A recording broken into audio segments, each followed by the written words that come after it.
You tune in to Real Talk with Tamara, where conversations are real, voices are heard, and the real stars here. The real stars here. No filter, no fear. Truth in the mic, let the whole world hear. Stories unfold, voices sincere. Welcome to the place where the real stars here. Life and love to the latest news. Community voices, different views. Breaking it down so we all stay clear. Honest conversations live right here. Speak your truth, let it be known. This is the space where your voice has a home. No judgment here, just real and clear. Real talk with Tamara, the real starts here. Real talk with Tamara. Real people. Real stories, real truth. Welcome to Real Talk with Tamara, you guys. On today's show, I have Shelby County Commissioner Henri Brooks. Commissioner Brooks is a veteran Memphis politician, currently serving for District 7, a Democrat with 14-year background as a Tennessee state representative. She focuses on legislative oversight, community policing reforms, and housing. Thank you for being here, Commissioner Brooks. Well, thank you for inviting me. I'm glad to be with you again, Tamara. I know. It's you know what I think about the first time that we actually, because I put that show on YouTube like when I first started doing interviews. She was like one of my first. You was the first person that I actually interviewed. You was the first person. Oh, my goodness. Janice Fully-Law was the second. My dad was like, I gotta get. He was like, I know a person that I want you to interview. I said, who? He said, Henri Brooks, a really good friend of mine. I want you to interview her. I was like, okay. Oh, wow. You came over and you were so pleasant. And I think that interview is about 14 years old. Yes, it is. You still have that? Yes, I still have it. Oh my goodness. Well, I'm gonna have to. So how have you been? How is, I know that it's election. Early voting is going on. How have things been out there for you? Well, it's a different, well, for me right now, it's a re-election. So that's, I'm running for re-election, but it's been pretty busy. And it's a little different because in my race, we have a number of people, 5 people, I believe, without any previous government background, previous electoral experience. So it's a little bit different, but we're working really hard. In fact, I concluded my day today about 5:15. So we're working every single day, days that I'm not at the county commission. Okay, well, tell my audience a little bit about yourself. I know I said a little bit, but tell them a little bit about yourself because there's so much. I mean, there's so much more to you. I kind of want them to know about you. Well, I think hopefully a lot of your audience members will remember me, particularly from my years in the state legislature. I served from 1992, as you said, to 2006. And I retired from the legislature, ran for the county commission and won that race in 2006. But most importantly, let me say this first. I am a grandmother. I have 2 granddaughters. I want people to know that I love dearly. And I'm a former teacher. And I continue to teach. Once a teacher, always a teacher. So I find myself, even in the work that I did in the Tennessee House of Representatives, I was always teaching. And the same goes for the county commission. I think a lot of people may remember that I filed a complaint against juvenile court who was violating the constitutional rights of Black children, denying them due process, and allowing them to incriminate themselves when presented in court. Plus, they were picking up children, black children, uh, for minor offenses, truancy, for instance, and bringing them to juvenile court, whereby they were not doing that for other non-black children. They were taking them home or taking them to the community center or taking them to church, which avoided those children getting a juvenile record. Because when you get a juvenile record, you know what that starts, you know, that starts you on a, puts you in the criminal pipeline. So I took that complaint to the Department of Justice, and they took a look at it. A couple of years later, they came down, investigated juvenile court, and then in 2007, I filed a complaint, and in 2012, my complaint was validated, and they entered juvenile court into a memorandum of agreement requiring them to make a massive overhaul in terms of reforms and in terms of how they treat children, because black children were uh, treated differently solely based on their race. Now, that is what the Justice Department said. Mm-hmm. And I Uh-huh. know you're telling the truth because I remember a young man that had worked, a police officer that had worked for, well, he was a police officer. He used to Uh-huh. be a very good friend of mine. And I remember he was telling me, he said, we got a call tonight and I went out to a Burger King and there were a group of kids that was acting out. Uh-huh. They refused to leave and they was just acting crazy. And so the manager at the Burger King called and come to Yeah. find out it was a group of kids and their one of them's father, the main leader, was one of those famous in his TV attorneys. Okay, you Uh-huh. see his Uh-huh. father's commercials still Yeah. everywhere. Yeah. And so I said, so what did you do? Did you take them to like juvenile court? Take them to jail? Or it's like no, we I decided to call his dad, and he was like, his dad was so ungrateful. His dad was like, "Well, I'm in the bed. Will you bring him home?" I said, "Well, if that had been black children, would you have Yeah. done that, or would you have taken them to jail?" So I know Right. you're telling the truth about that, Uh-huh. about what you just said about that. Tell us, Commissioner Brooks, why is it important for you to run for re-election? Well, Tamara, thank you for asking that because a number of people, I know people want to know, and they should want to know. I am running for reelection because I want to continue. I want to, well, first of all, I want to continue. I want to finish the work I've started. Okay, and we'll get into that. But also, I want to be able to affect public policy, and public policy is very important. Uh, Public policy that improves the lives of all Shelby County residents. I am committed to transparency, accountability, and equity, same as I was back in 2022.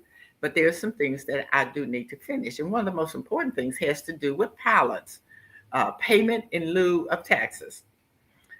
We all know and we hear all the time about real estate developers, um, you know, these big, what you call them, just big development, if you will, individuals who have a lot of influence with the chamber. And what they get is a 75% waiver of their taxes. Now, the little lady living down the street in North Memphis, South Memphis, or wherever, has to pay all of her taxes or his taxes, $300 for whatever it is. But rich developers, rich real estate folk, uh, individuals can come in, project managers, what have you, and the chamber will waive 75% of their taxes. And then Wow. what is so bad about that is they waive the taxes, which is our tax dollars that could be going to schools, the health department, the sheriff's department, or some other one of our responsibilities. But once they waive the taxes, there's no benefit, community benefit. Look at Mhm. XAI.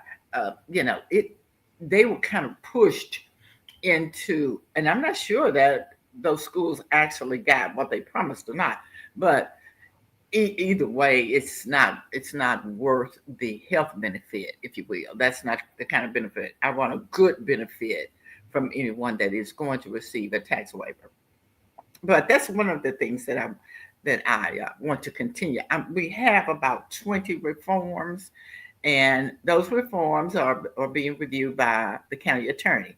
So it's going to be a minute, maybe a couple months, but once those reforms have been reviewed, it will be time for us to take it to the county commission and pass those reforms, which will lower the amount of the tax waiver from 75% of the taxes waived to 55, lower it.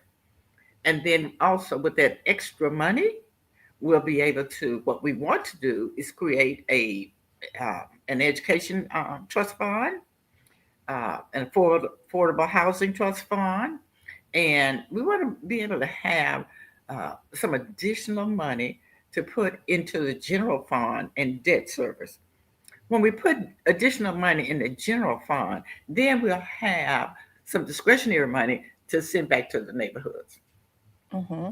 But I have another idea about how we can get more money in our neighborhoods also. But those are some things I'm working on. In addition to, let me say this: I want to make sure, just as I did during my first term, we got this rebuild of Region One, and so when they first rolled it out, I had some concerns about whether or not there was going to be inclusive economic participation.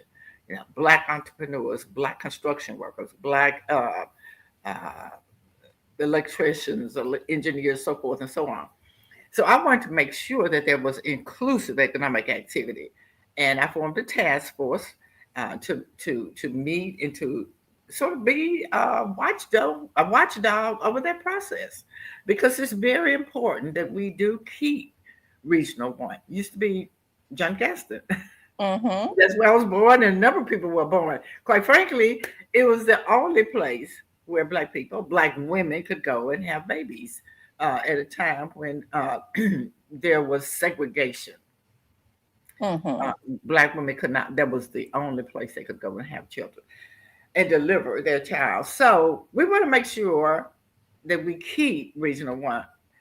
But you can't patch it up anymore. It's been patched and patched and patched until it's just, we're patching the patches now.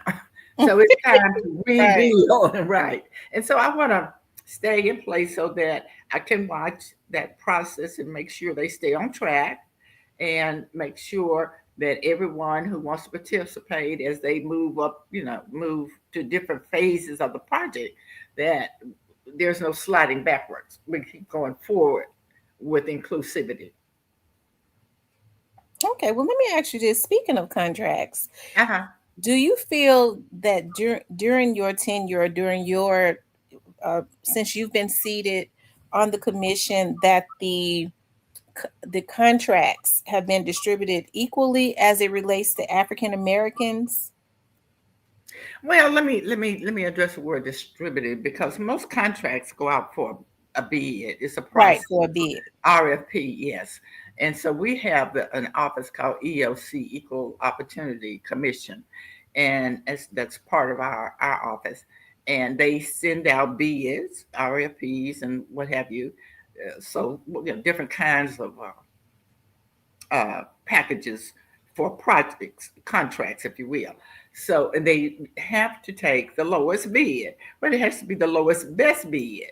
Okay, and we Mm-hmm. always give preference, because it's one of our resolutions or ordinances that we give preference to locally owned small businesses.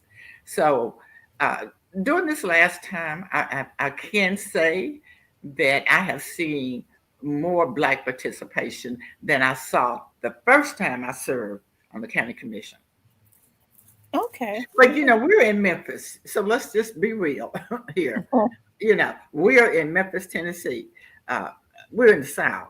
Okay, we're in Tennessee. We're in this red state. Now we're in America. Let me just say that. uh, we're going to always have to. It's going to be a struggle it's going to be a push and a pull when it comes to us getting our fair share of contracts and opportunities when it comes to procurement. Hmm. Let me Mhm. tell you something that my dad used to say. I used to Well, always say to my dad, you know, Dad, do you think that, can you agree that it's better now in this day than it was in your day? He said, well, let me just say this. I don't know about that. He said, because in my day, when you were being discriminated against, you knew that you were being discriminated against. You knew why. In mhm. this day, they have to hide it. So he used to always say that. So he would always say, I don't really, I can't say whether it's, but you know, my dad was very what's the word that Upfront, I'm looking? outspoken.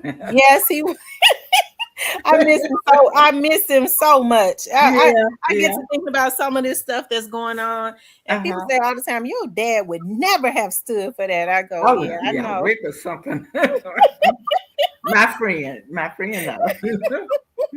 Yes. So, well, let me ask you this, Commissioner Brooks. We Uh-huh. see all of the stuff that has been in the news about the school board. Uh-huh. Give me your stance on that. Well, it's a lot to unpack, but I will say the underpinning of the whole thing that bothers me and that I can't let go unchecked is the fact that you have a conservative white legislature that wants to control a black city. And in fact, they have almost they put some things in place that are taking away our control. We're a sovereign city. We have a charter. We have a constitution. So uh, that legislature, under the guise of we want to do better by the children. If that were true, that would be a good thing, but that's not true. That's not a true statement. They do not want to do better by the children because, number one, they have eliminated supplemental food, some supplemental food for women and children. Okay. And we know that, the poverty is just unbelievably high. So why would you want to cut out or eliminate funding for food for families, for children? So we know that they are not really interested in children. Also, what they've done is they've eliminated programs that would give diapers. Come on, people. You don't really care about children. So, take that off the table. That is what bothers me is that, they play this game about, or they use children, they're using children to take over the $2 billion budget of the MSCS, as well as all of the assets of MSCS. And quite frankly, I do believe that they will be coming after the city of Memphis next Why if do you? we do not stand up and fight. Okay, when you say they're going to come after the city of Memphis, what else what do you think would be next? Like when you say the city of Memphis. Well, when I say the city of Memphis, I mean, Memphis is a special district, so it Hmm. has a charter as well, and they want control. Okay, they want control. They found fault. They found enough fault to come in, well, to pass a bill to take over MSCS, Memphis Shelby County Schools, because they want the money and the assets. Okay, so what did they do? They sit down and just came up with some criteria that would enable them to do what they wanted. They wrote the bill themselves that would benefit them. Now, come on, people, how objective can that be? There was no third party involved. The very beneficiaries of control and of gaining additional assets of the school board and school system actually wrote the bill, wrote the criteria that will allow them to do that. Now, where does that happen? Except in this city. So we can't allow them to do that. We may have some issues. That's not the point here. The point is we are elected officials. We were elected by the people. Okay, this is supposed to be a democracy. So if it's a democracy, then it should be applicable to everyone. These individuals who are school board members, uh, they were elected by people. They had who had the right to vote. That is a democratic principle. Okay, so that's my rub, if you will, is the fact that they are trying to take away our democratic right to vote. They've done that, with overriding everything, saying that you all don't know how to vote. In essence, it's what they're doing is what they said. So Mm-hmm. I don't like the underpinning of that. I don't like having my democratic principles taken away when, and then you can't say that Memphis and Shelby County schools are the only, well, Memphis Shelby County district is the only district that may have some issues, okay, and that deserve this kind of treatment whereby you are going to come in and nullify the elected representatives of the people. That is what is so bothersome to me. That's very dangerous. That's very dangerous. Mm-hmm. Well, you hear a lot there have been quite a few of the citizens as Hmm. it relates to that has issues, and I know that the citizens voted a lot of well, voted all the people in on the school board, but Hmm. there have been a lot of citizens that have Hmm. had issues with what they've seen as far as what is going on with the people that they elected. What Yeah. in instances like that, what do you say? Well, of course, there's a process for everything, but this is not the process by allowing the state to come in and take over and take Mm-hmm. away, nullify your vote. Is what they've done. Invalidate your vote. Say that, there, maybe you do have problems with them. Then we need to go through a process, a democratic Mm-hmm. process, such as recall.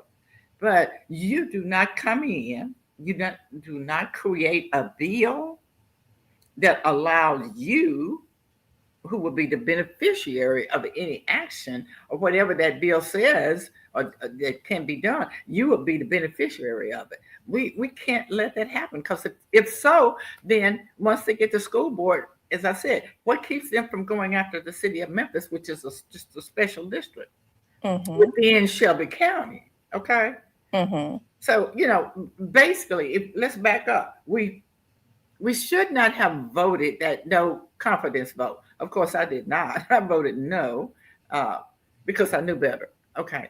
But the thing is, that opened the door. And when you open the door to people who, want to take what doesn't belong to them, they're going to come in and take everything. Not just one thing or two things. They're going to come in and take everything. Right, because because that has been an issue that you hear people saying now that they feel that people are insincere people are after the budget as it relates Absolutely. to the. Well, their actions prove it. You say that you want our children to get a better education. You say, and we all do, but you say that you care about our children. You say our children deserve so much better. But what about the fact that they deserve to eat?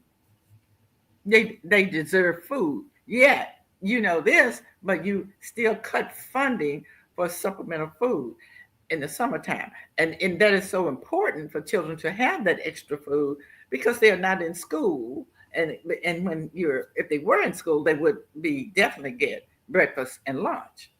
So during the summer, they're not there. So some children need to have um, some supplemental food uh, services, but they're not going to do it.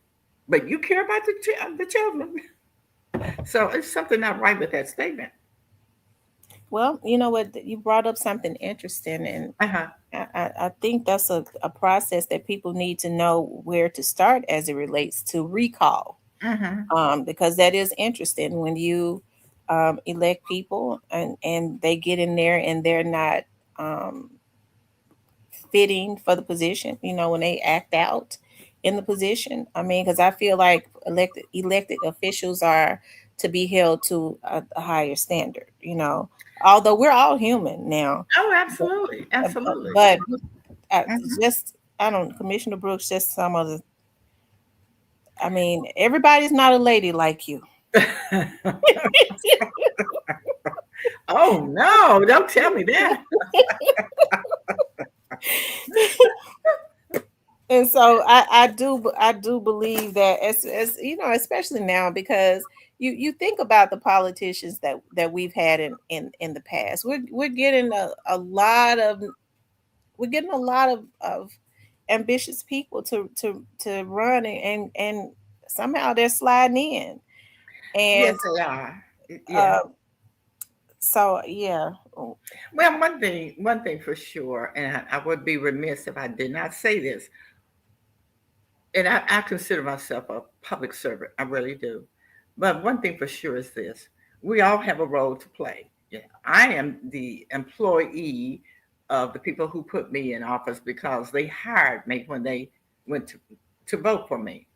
So I work for you. I'm your employee.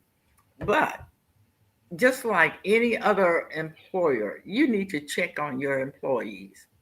You need to make sure they're doing the job, just like Fred Smith or any other company owner. You're going to make sure you're going to have some tool to evaluate. You're going to have a way to watch what your employees are doing. So, with elected officials, county commission, city council, what have you, you need to come to the county commission and listen to what we're seeing about how we're going to develop public policy that controls your life. Okay, Mhm. because sometimes you might need to register an objection. Okay, you might need to say something because you may not be in agreement. If you're not in agreement, you need to let people know. So we all have a role, and I think one of the things that has made us put us in the position we're in is that a lot of the voters, resident citizens, have failed to, hold us accountable.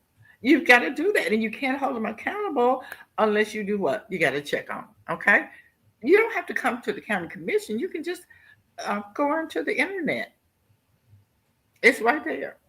We're online. Every single meeting is online, and you have your phone, you have your laptop, what have you, and you can send emails, you can do telephone calls.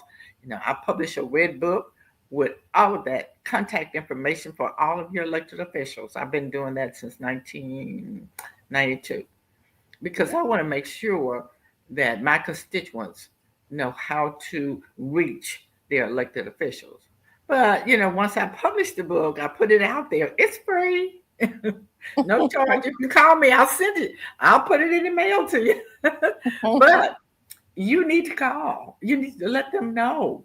Uh, uh, you've got to say something. You've got to hold them accountable. If you see them going astray, maybe you can get them back in line. If you say something soon, before they get too far out of line. Okay, but we all have a role to play, and I think voters and citizens need to remember you are the employer. Now, that's what elections are for. Also, when you're not doing your job, if I'm not doing my job, then I should not expect to be reelected. But I do expect to be reelected because I am doing my job. I am Mhm. working really hard for constituents, and I always have, because that's the way I was raised. That's the way I was mentored. Uh, you do the job that you're in, not the job that you have. You don't let your ambition control, where you are right now.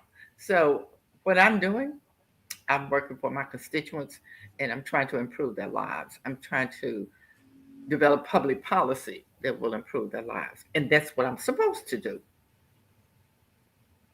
Let me ask you this, because you are a veteran, and you've been in Mhm. this for a long time, serving the people. You've had the opportunity to see change Oh, have I in seen in real change? time. Why do you think, compared okay, you think about when you first started running for election and you first got into office. Now we see Memphis and crime is totally out of control. Why? What is going on? Why do you think that crime is so out of control? Well, I think there's a number of factors. One is the lack of accountability, if you will, leadership, responsible leadership in law enforcement has not been held accountable. Yes, I'm seeing it. I'm seeing it. I see some things going on now that should cause some individuals to be fired, or some things that are not happening. Individuals would have been fired back in the day. Okay.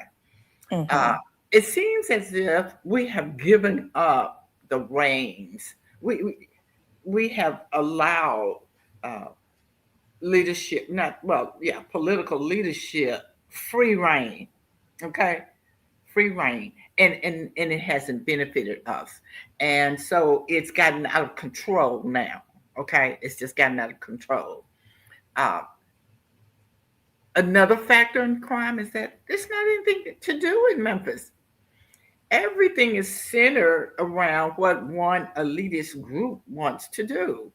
And cultural arts are wonderful. I love culture, particularly my culture.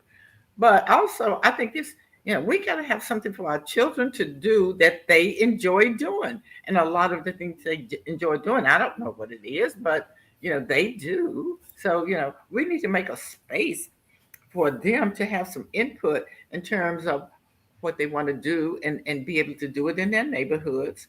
Uh, we just we need to rethink a lot of things around children, families, and women. We've got to rethink it because right now we're out of sync with the times. We're moving as if we were in the 50s, culturally 50s. And we're Mm-hmm. not. Mm-mm. We're in the 21st century culture, and it's totally different. And children are different. And with these social media, they have a different exposure on a different level. So, and we're not keeping up with that kind of movement. Mm-hmm. Would you say that poverty also ignites crime? Well, of course it does, because if a mother or father doesn't have work, doesn't have money to buy food, and they have children, they are not going to watch their children starve. They're going to get food for them by any means necessary. I don't condone that. I wish we all had high wage jobs so that we could feed our babies. That would be my hope. But I also know, when I live in the real world, that families are not going to sit around and just starve because they can't get work, or they're homeless. They're going to do what they need to do to survive, and we need to understand that and make appropriate changes. I have a young lady in the chat that just Okay. said they need to start holding people accountable and stop giving them a slap on the wrist. Do you believe that that is going on, that they're giving slaps on the wrist? I mean, who slap on the wrist to who? The police. Well, Uh, I guess it would be the DA. well, I haven't. I don't say. I'm not a lawyer, okay, and I don't have a law degree. But you have different uh, phases. You have different phases of crime. You have misdemeanors, you have felonies, and misdemeanors are what, 11 months, 29 days. So as opposed to putting them out there, that means it's a nonviolent offense as well. As opposed to putting them in the Division of Corrections for misdemeanor, then they do put them on probation, put them on an ankle monitor or something like that. It just depends on the situation. Hmm. I just can't say that everybody's getting a slap on the wrist. I don't know that to be the case. I don't condone that. If you have committed a felony, then I think you need to be held accountable to what the law prescribes for a felony offense. Absolutely. There's Wells runs black says you're right. There needs to be more youth involvement, and we're missing the village concept is missing, and that's true because when I was growing up, Hmm. everybody was definitely involved Yes, every in involved. the community, and it didn't have to be relatives. I'm talking about neighbors. I know teachers. Hmm. Yes, it was. That's where I think we've gone astray because, and I know for a fact, having been a teacher, uh, I know children do want discipline because when they're disciplined, they know that you care. Okay, but a lot of times now, with the society that we're in, well, that we came into, I guess, in the late '70s, early '80s, right after integration, then we had this, oh no, don't put hands on my child. You can't do that. But I think we got away from the discipline of children from third parties, meaning school teachers, principals. When we got away from that, because see, I think it was important for school teachers and principals to discipline children Hmm. because they had them 8 hours a day. Yeah. So they were with the teachers almost longer than parents because parents were working, if you will, and then when they came home from work, it was almost time to do what? Eat, take a bath, and go to bed. So it wasn't a lot of interaction. So principals and teachers were doing more interacting with children than their parents. But then once we integrated and we decided to take that away from uh, discipline, away from parents, I mean teachers and principals, then we start to see more disruption, if you will, more discipline problems in I the don't know why. I children. just kind of feel like that was a strategy so that our kids could get out of control. I do.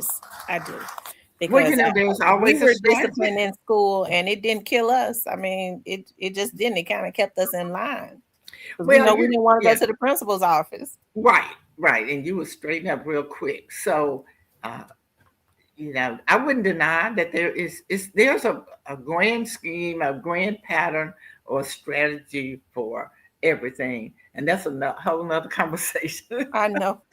But the truth of the matter is, you're on the right track. It was a strategy, and look where we are now. Okay, and who I, is it benefiting? Who is this chaos and this undisciplined dysfunction?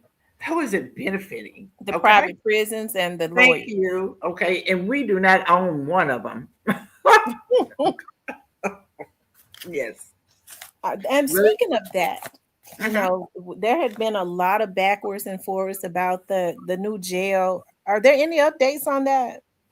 Well, there was an ad hoc hearing whereby they are going to put out an RFP for some architects and engineers to come in and give them some, uh, what do you call, I guess, a proposal for a new jail. Yeah, that's the latest. Okay. There's no movement in terms of location, well, that I know of. Let me just say that, okay?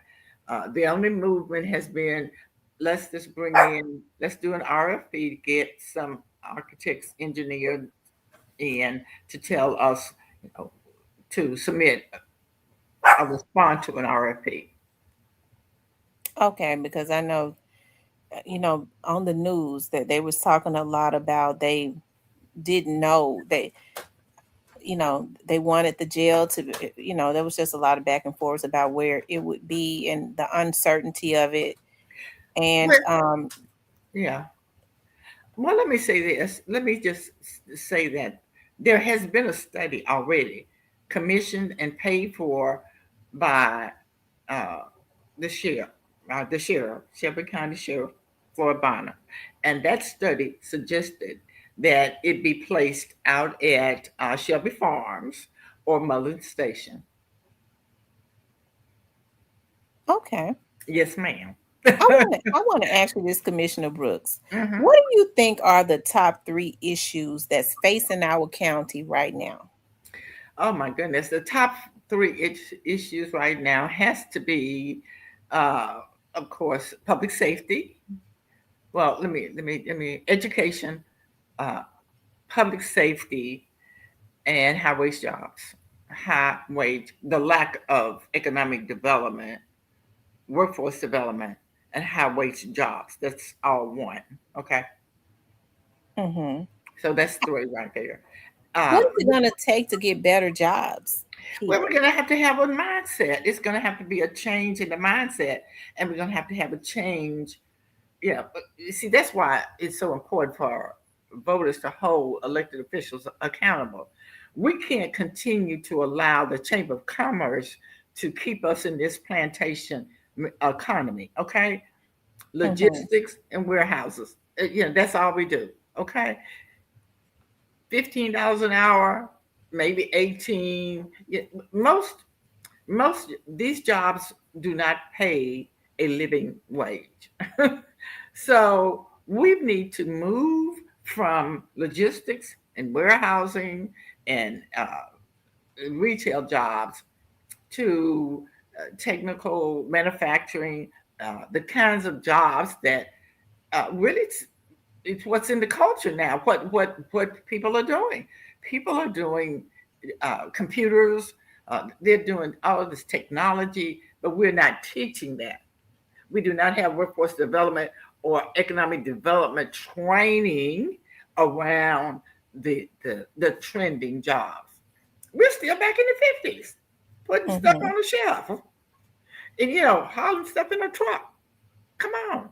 And see, we have got to move away from the Chamber of Commerce. And if you have elected officials who are afraid of the Chamber of Commerce, then you need to vote them out of office. Tell us a little bit about who runs the chamber. Like, who are these It's a people? bunch of business. Well, they're white businessmen, okay, and they have Fortune 500 businesses. Fred Smith, Henry Turley, uh, who else? Fogelman, Belts, Gluttony, all of those fellows. Okay, the people who have these Fortune 500 companies located in Memphis. So the power brokers. So, Absolutely, so absolutely. as my dad would say, the white power brokers. So what you say? So they're.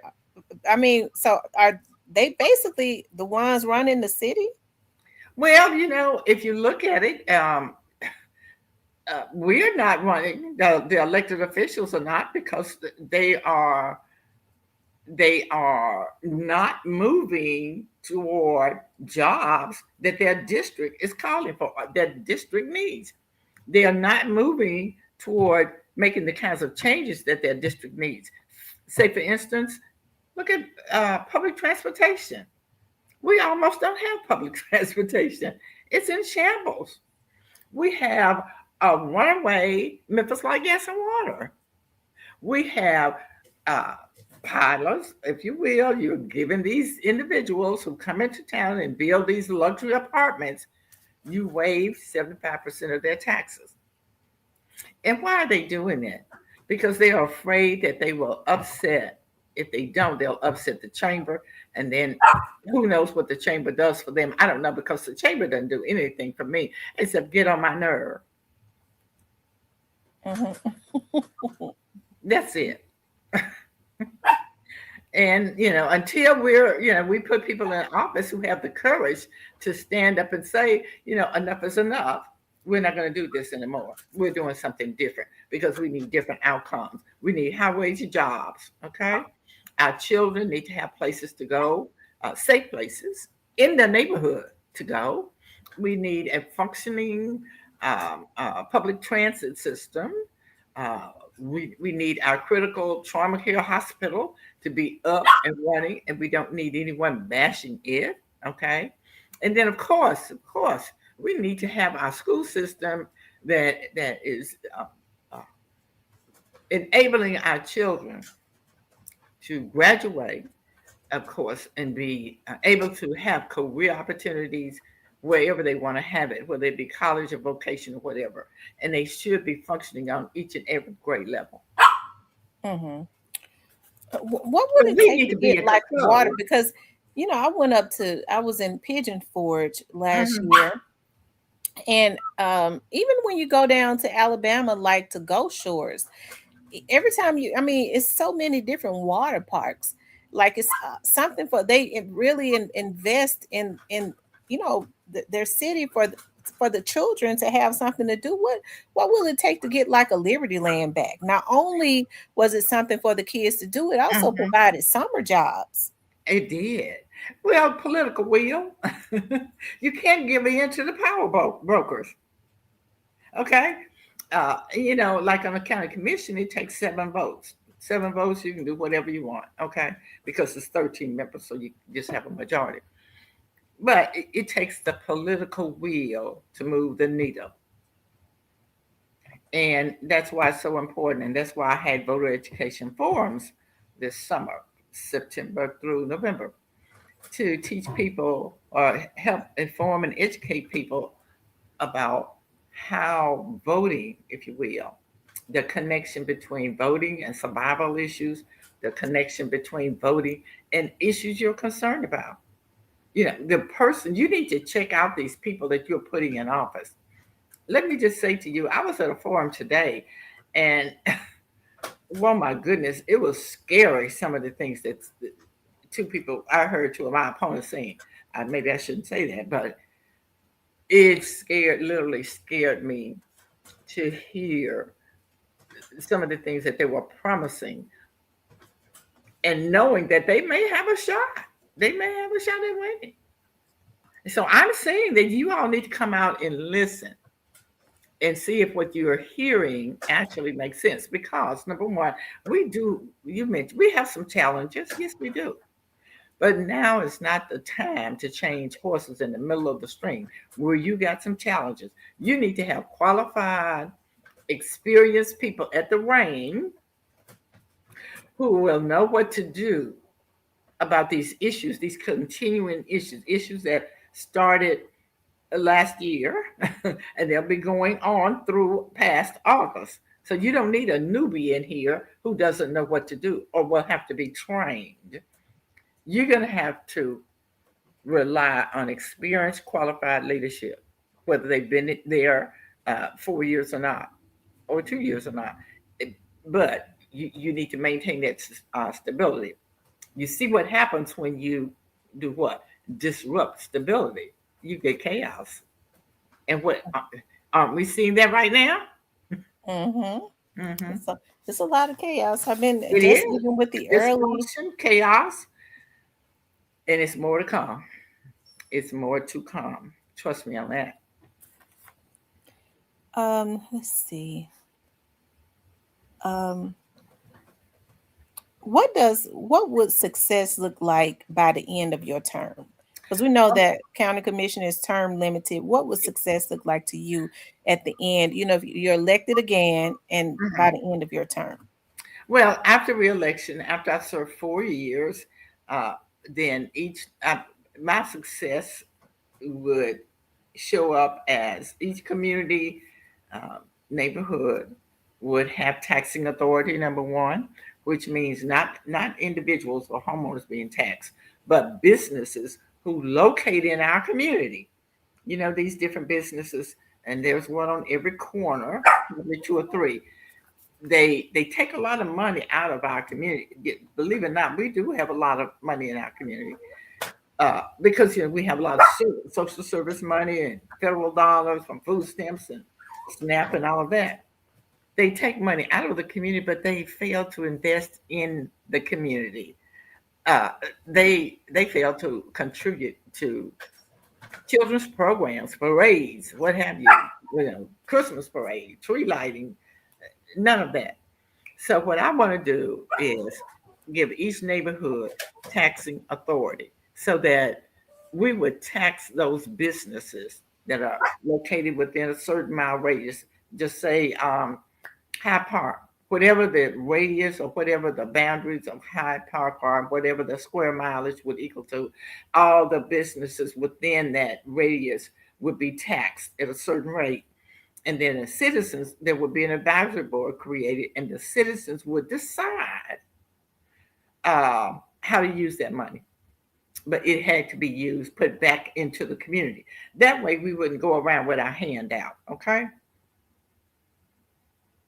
They would be putting money back into the community where they had taken the money out of. Okay. Now let me I ask know that's you a this. concept, and I'll have to work really hard on that. It'll be a lot of pushback, but I'm up to the task because I think it's the right thing to do, and our neighborhoods deserve an investment. It's been disinvested for too long, so it's now time for us to do something different.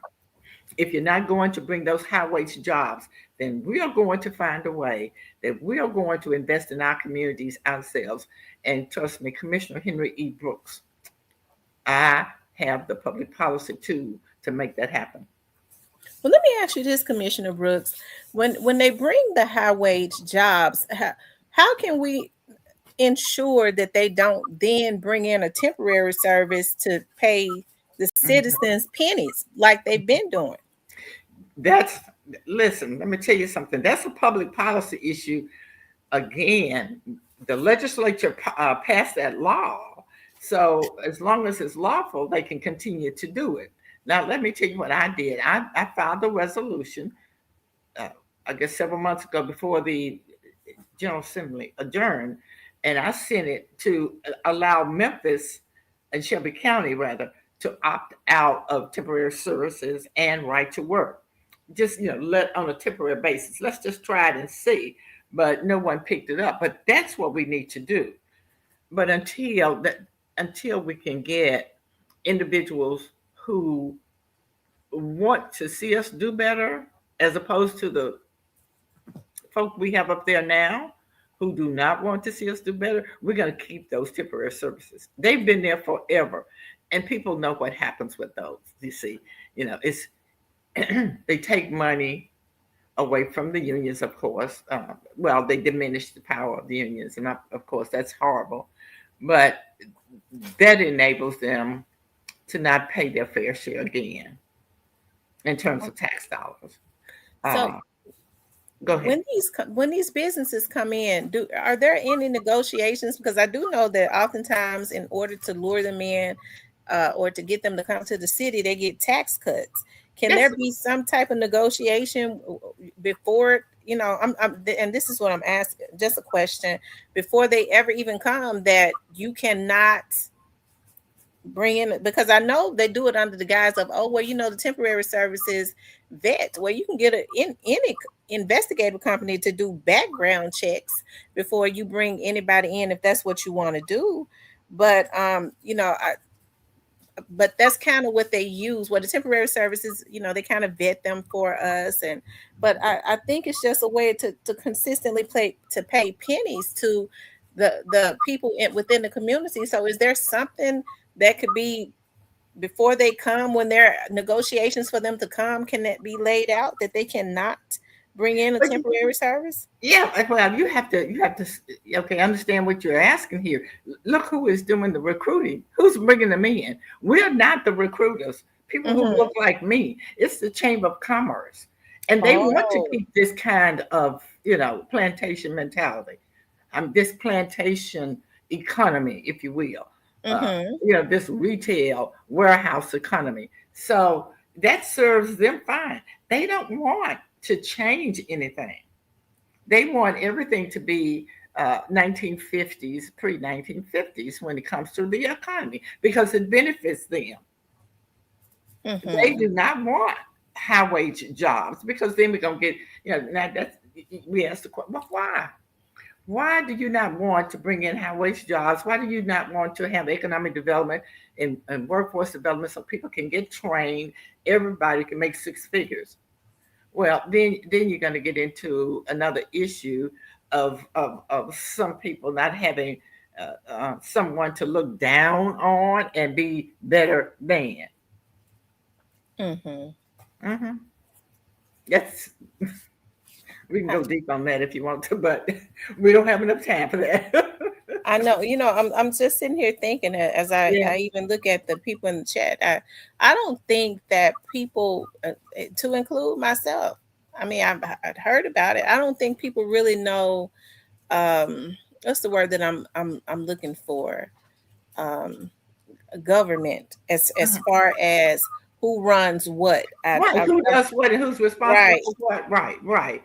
And you know what? And maybe some of that started, I don't know if there was civics or, civics is not in school, but I was told it was taken out in terms of the way I learned civics. It was called civics. But one of my colleagues say that she teaches American history, and civics is in that. But in terms of who runs the city, the structure of city and county government, the role of the chamber of commerce, the role of business, the role of education, all that, we don't get any of that. Our children don't get any of that, and so they grow into adults not knowing that. You almost now have to take a college course to learn that information. Okay, I want to ask you this about housing. Okay. Oh, we got a deficit of what, 30,000? Affordable. We need 30,000 more affordable housing. So if Hmm. that's what the stats say, the government stats say, then we need more. We definitely need more. Hmm. Um, Affordable, quality, affordable housing. And that's one of the things that we would be able to do economically once we get these pilots under control. I'm not anti-pilot. Do not think that I am. Pilots can be in a place, there's a place for them if they have a community benefit and if they're not drawing from our social services, our health services, our law enforcement services, our educational services that we have to pay for, and we are constitutionally responsible for paying for as a county. okay. How can what's the word that I'm looking for?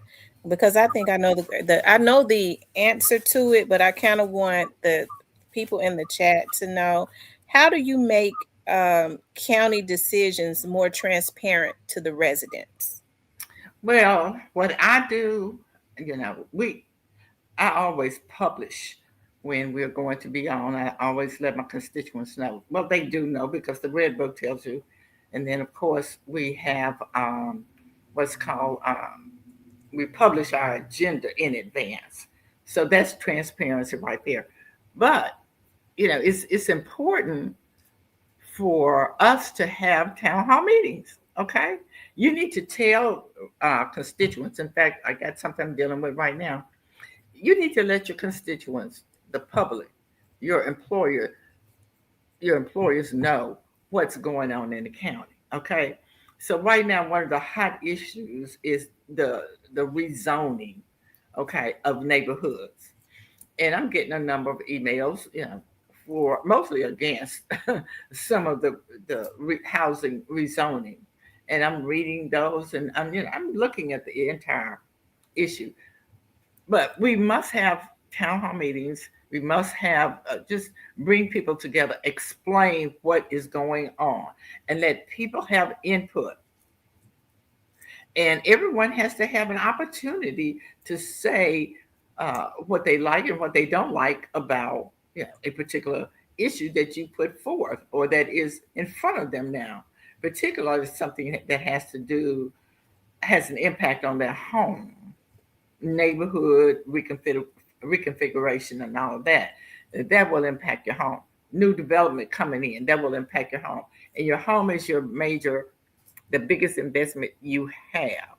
So you need to be advised. So that's what I do. I have town hall meetings.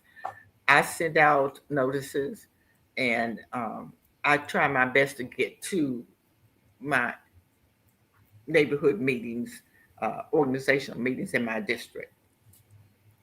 That's, to me, it's transparency, but also Also, when people send questions or ask for documents, they are public documents. They are owned by the public. We shouldn't have to take 3 days to get you the minutes that were passed 4 months ago. I mean, it's already there. Click the button and send it on. Mm-hmm. Let me ask you this, because you're an incumbent, you're seeking it. We're in the early voting process right now. You're seeking reelection. What, and you're out there. What are some of the things that voters aren't asking that they should be asking?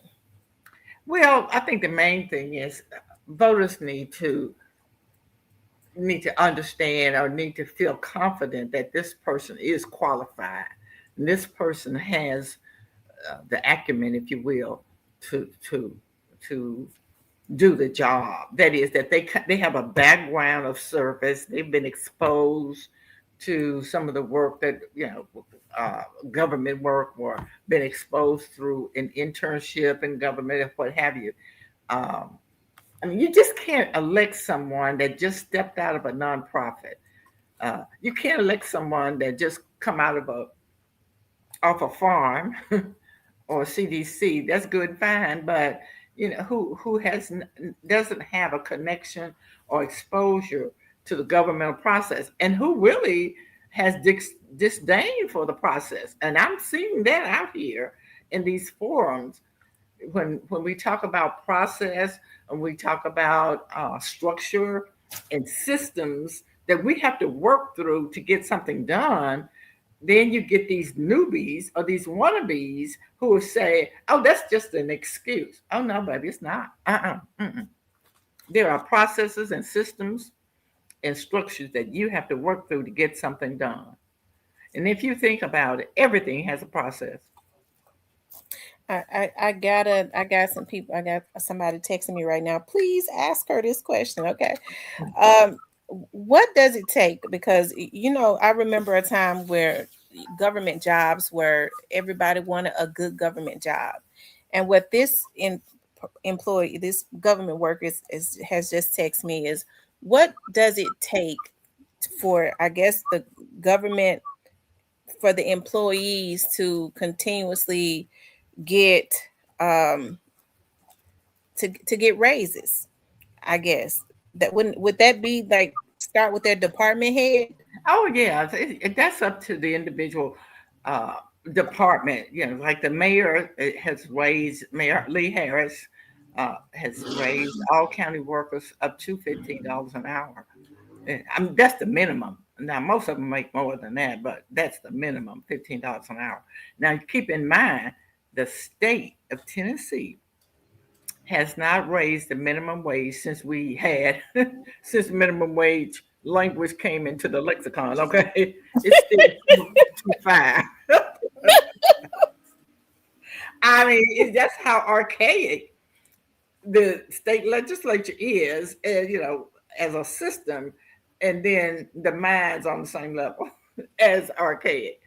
But in terms of that question, that varies with each um, employer, each department or mayor, county commission, what have you, clerk. Hmm. All right, Commissioner Brooks, I know we've been on here an hour already. Tell my audience why um you may have said that in the beginning, but for those that are just coming in, why you should be reelected.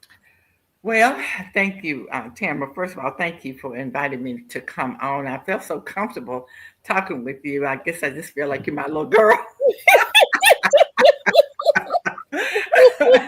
But and of course, you know how much I love your dad. He was such a good friend. I really appreciate this opportunity to let people know that I am ready for reelection to the Shelby County Commission, District 7. District 7 includes North Memphis and the neighborhoods of Hyde Park, Douglas, Springdale. Um, what else? um, and Fraser, a little bit of Nutbush, the historic Valentine Evergreen District, Binghamton. And so those are some of the communities, of course, Crump Bungalow. But I love my district. I love working with my children. I have 20 summer camps, and I have those summer camps in churches. And I've been uh, hosting those summer camps since 2022 when I was elected. Uh, and I have them in churches because I know children need to have a safe place to go in the summertime, and they need to be able to, get their lunches and get their dinners. Also, I want to prevent that summer slide that happens when children are off during the summer and do not have any academic exposure. But again, I'm running because there's work. There's work that I want to complete. Uh, I want to continue the public policy that's going to make sure that we can reform the pilots, as I said earlier. I want to continue the public pilots, not pilots, but public policy, so that I can hold or make sure that every governmental entity that receives public money is held accountable. Every entity, every individual, whether it's a CDC, outside, external to government, or it's a nonprofit, any kind of nonprofit, or any entity that receives public money, I want to have put the public policy in place that would make sure that that money is spent wisely and that we know where it's going. I want to ensure that Regional One is rebuilt and rebuilt with inclusivity, economic inclusivity. And I want to make sure that we continue to open the road to community engagement throughout county government. Individuals must be engaged. And right now, we're in the process of updating the zoning codes for houses, if you will, and communities. I want to make sure that the individuals who are concerned about that are engaged with the Office of Planning and Development. Their voices are heard, their feedback is written down, and someone responds to it. I want to continue to do that. I started that when first elected, and I want to continue that to make sure that it becomes embedded. It gets baked in so that people will never forget. Oh, we got to make sure our voters, not our voters, but constituents, the taxpayers, the employers, have feedback and are engaged with our processes. Now the face of the commission is getting ready to change. When I say that, you have some people that are termed out like McKell and all of that. Yeah. Yes. How important is it to how important is your county commission, and how important is it to ensure that you vote for the right people? Kind Well, of them audience, not how it can affect them. it's most important because right now as we said at the top of the show, we have some challenges in Shelby County. And I know we will have new people coming on, but you don't want a complete turnover of Shelby County Board of Commissioners because there has to be some stability. It has to be some people there who can help the new people learn real quick, if you will, what we did or what is going on with the hospital. What is going on with the schools? What's the next step with the hospital? What's the next step with the schools? What's the next step with pilots? Uh, where's the court case? We've got to make sure that we elect experienced, qualified leaders, not people who are chasing titles or people who just come out of the sorority, people who just came out of the photo op or the Jack and Jill or what have you. No shade on Jack and Jill. I'm not sure I know what it is. It's important to ask those questions to make sure these people know what's going on. Ask them about process. Ask them about systems. And ask them, have they ever worked within a process and system and understand that that's how you get things done. Because what I'm hearing on the campaign trail, as I said earlier, is very scary. People are making promises and they know that that's illegal. Well, you can't make promises when you don't know what you're making promises about. But this is real serious, and I have to chuckle. Otherwise, I'll probably break down and cry. But we're in changing times, and I'm a teacher. I will help. I want to help. I always have. So if anyone want to call me, they have questions. I'm willing to share whatever I can knowledge that I have that will be helpful to you. I'm more than happy to do that. Well, Commissioner Brooks, I really appreciate you. Um, I really appreciate you coming on. It's something. I guess it was just meant to be because I was sitting at home looking at something, and when I said, "Oh my God!" I was just thinking when your phone number came up. I was like, "I was just Yeah. thinking about her yesterday." And that's something. And I was thinking. I guess we were thinking about each other on the same day because I was thinking about you, and I didn't get a chance to reach out. But then when I got wherever I was going the next day, you popped back up, and I said, "I'm going to call them." And I've been working on that situation that and Okay. Good. I'm gonna call you because I have some questions. But Do I that. love you. I appreciate Love you. you more.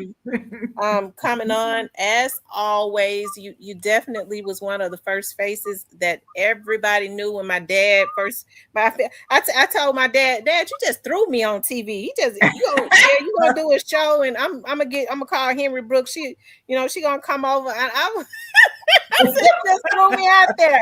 He was like, Yeah. yeah, but she's known, and Janice Full of Love is known, and that'll bring the people to your show. In order for people to hear what we got to say and to push this agenda, Right. we got to have our own media. So I was like, Dad, you just threw me out there.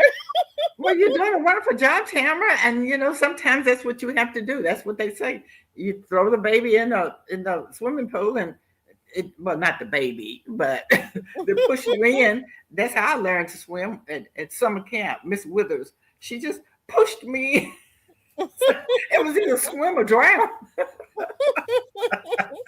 I So told my I learned mom, how I to said, I swim. told my mama, I said, Mama, I said, Commissioner Brooks said, I used to look at you and Rick's relationship, and it reminded me so much of me and my own dad. I said, me Mhm. and my dad, we had such personalities that was the same. We were butt heads quite a Yeah. bit.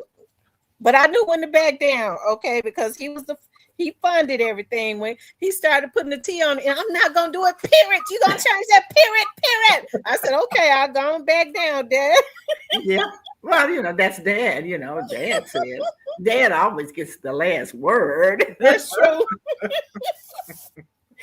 Well, thank you so much, Tamara. It's so good to be with you. I hope this will not be the last time. It won't be. You definitely got to come back. They said thank you for providing quality content.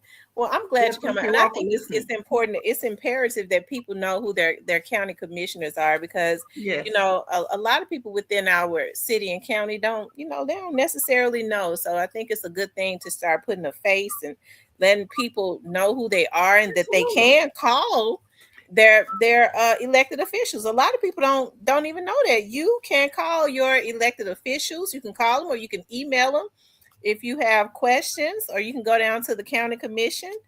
What days are the Absolutely. meetings? Are they on Tuesdays? No, the committee meetings are every other Wednesday, starting at Okay.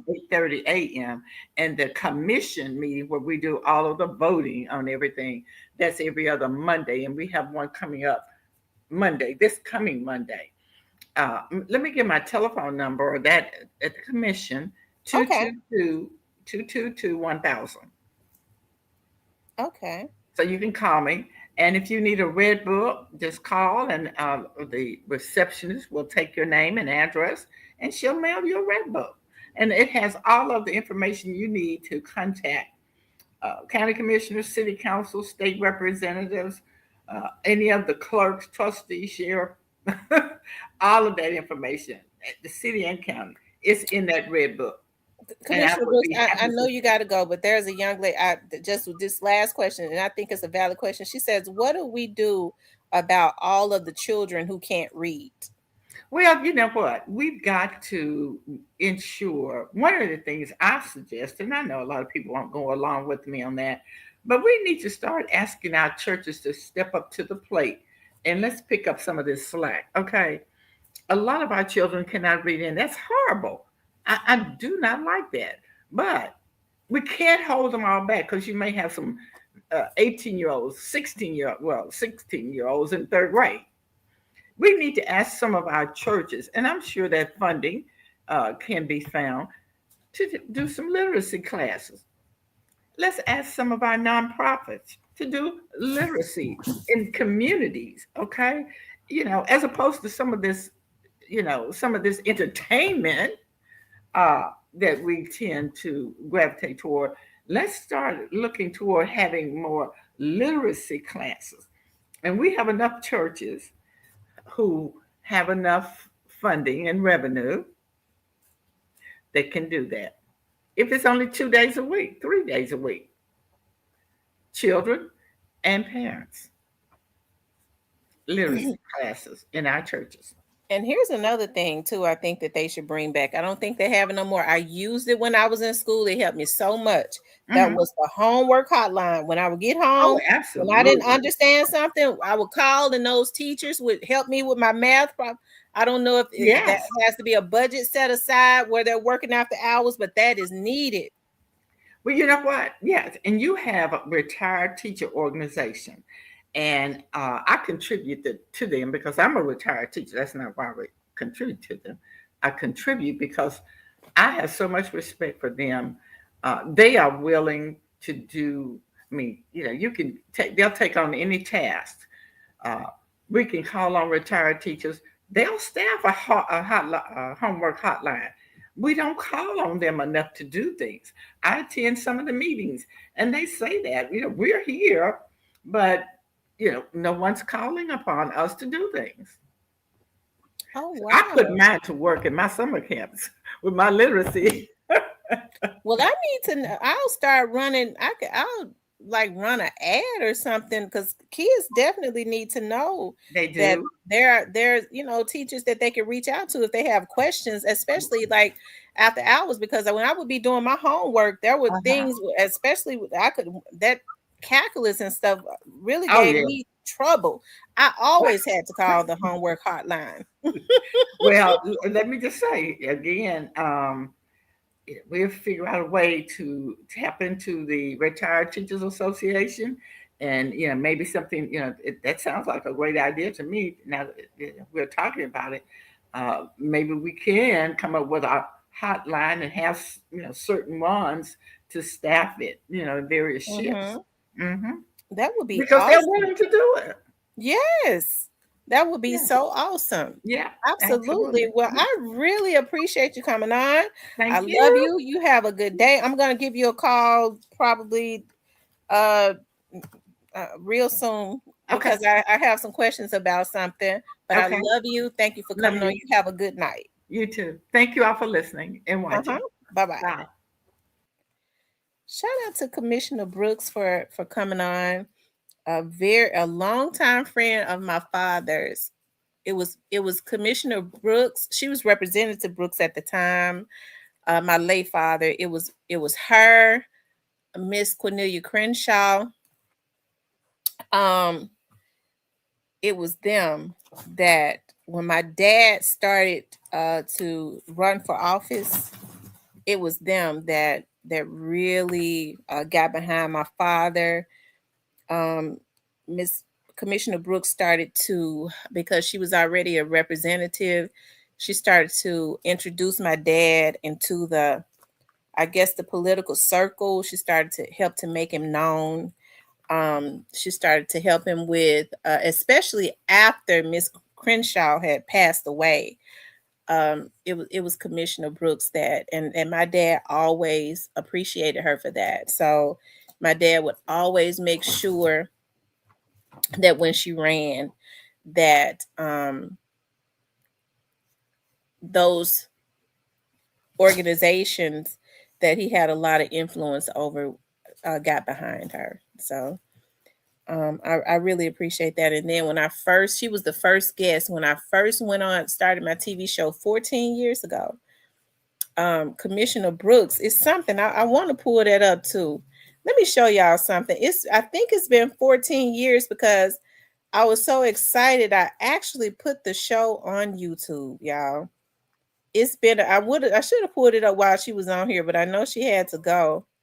Let me see. I'm gonna show y'all. It's been 14 years. Uh Hold on one second, you all.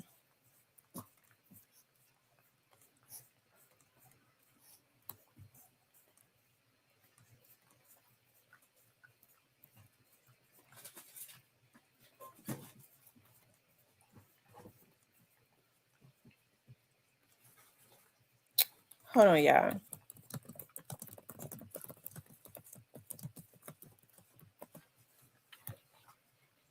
Let me see if it'll come up. Here it is right here. Oh my freaking God. Yeah, 14 years is a long time. Hold on, y'all. I had no idea what I was doing. Merger. Let me see how long ago that was. And the splitting off of the municipal school districts and all that. And, it's been 12 years. Of course, they developed. It's been 12 years ago. And I was really conflicted about spending. And that was my first show, you guys. For the attorneys, when in my mind, I sort of knew what the end was going to be, that this was going to happen. They would get their municipal school districts and the money they. So, as you could tell, I was really nervous. Oh, of course. And I'm a grandmother. Okay. And a mother. And I worked in juvenile court for 11 years. I worked in just about every department. Wow. It's been that long ago. Oh, wow.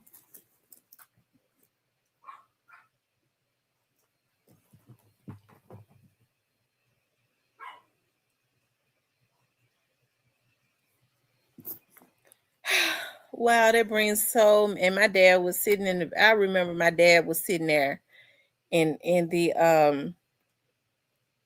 I was so nervous. Y'all see I had a piece of paper in my hand. You have a chance of winning. And I wrote down all the questions my dad told me to write down to ask her.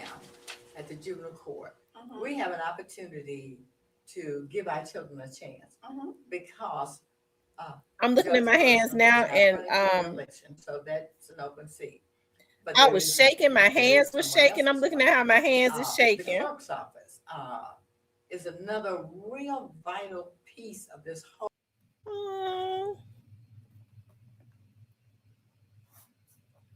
Yeah, the paper was shaking because I was so nervous. That was my first time ever going on air. Yeah. But shout out to everybody in the chat. I was looking at you all, I'm glad you all decided to participate. We all have a difference of opinion, and everybody's opinion. Listen, I had 3 husbands since then. Lord have mercy. Everybody's opinion is well respected, I'm glad that everybody was able to communicate within the chat. Everybody was able to communicate and do it tastefully. Everybody's opinions and stuff are very well, like I said, respected. Thank you, Joy Loves God. I really appreciate you all, coming and tuning in and giving feedback in the chat. That means a whole lot to me. I appreciate that so much. So y'all know it's election season.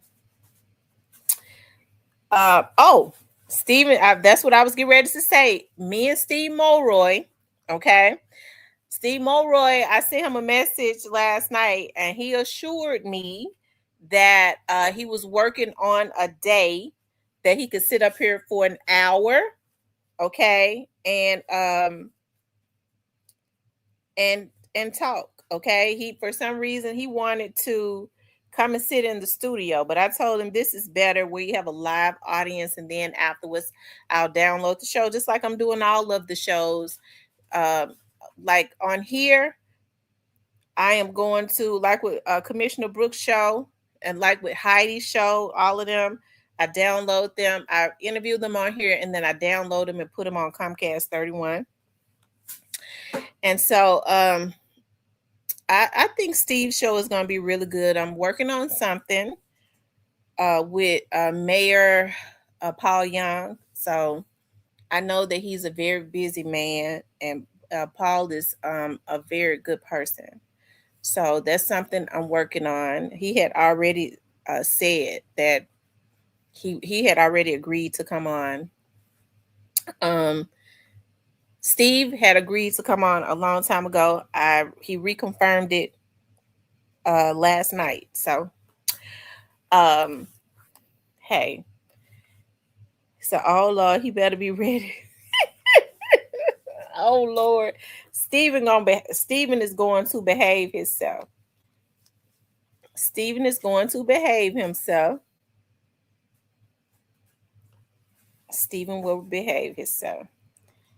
I'm working. Also, another thing that I'm doing is I'm working to try. Well, it's gonna happen. I'm just waiting to see what date they give me. The Memphis FBI director is gonna come on. So usually when it's election season and things of that nature, is there more of the more of them are accessible, you know. And so I'm kind of trying to, while people are in the spirit of going and talking and stuff, I'm kind of trying to get. I know Chief Davis is not going to do an interview. Okay, now if she's when she sees that Mayor Young has given me an interview, she may want to do it.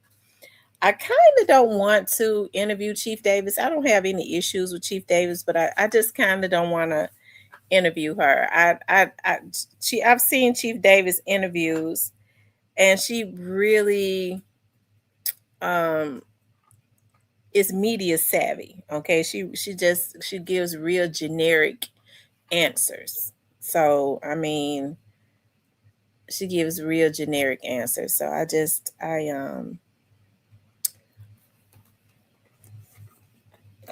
really don't want to.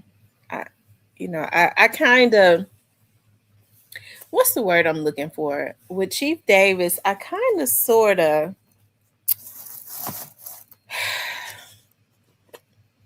when you hear her talk, you could tell that she's not from Memphis, and I don't really think she has a connection to the city.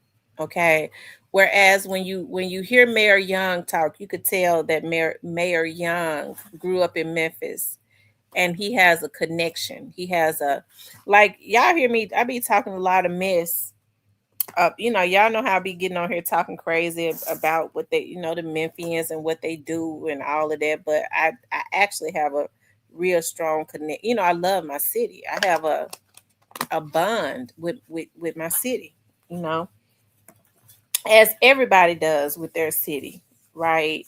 So I think Chief Davis is from, I think she is from, I don't think she's from Atlanta. I think she's from the Carolinas. So if you started to talk about whatever city it was she grew up in the Carolinas, I don't think her answers would be as generic, because I think she would have more of a connection to that city. So uh I think Steve Mulroy has been in Memphis for so long. I think Steve Mulroy went to Memphis Law School straight out of college. I believe he went to college in Memphis. So Steve Mulroy has really been in Memphis longer than he grew up in New York. Okay, because he's from New York.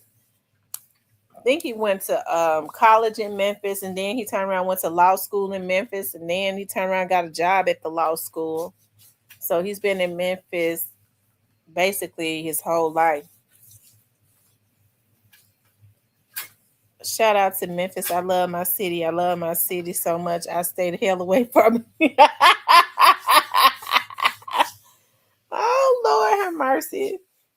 Mm, mm, mm. I tell you.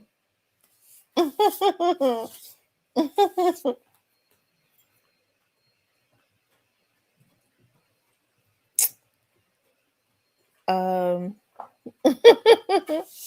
Cypress always be trying to come back to Memphis. Don't let Cypress fool y'all now. Cypress be telling stories. Don't let Cypress fool y'all. He be trying to get to Memphis every chance he get.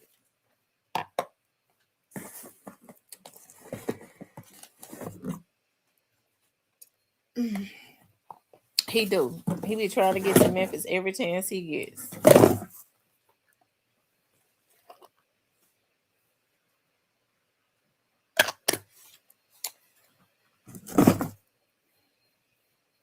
Oh, I love putting on my body glaze.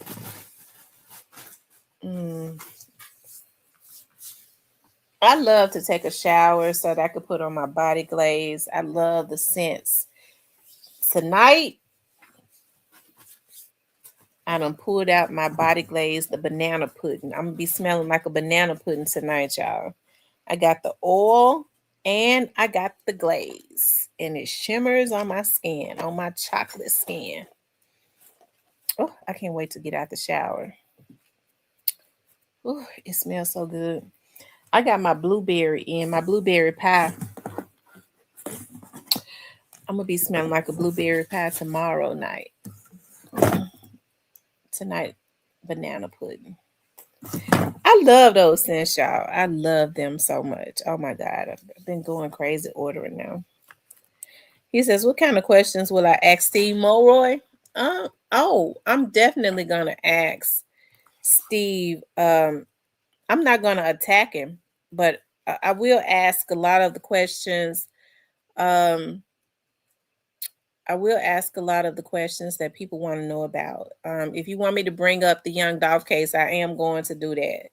I'm going to ask him some questions about the Young Dolph case also. I'm not going to attack him though. Just those general questions that, a few of the general questions that people want to know.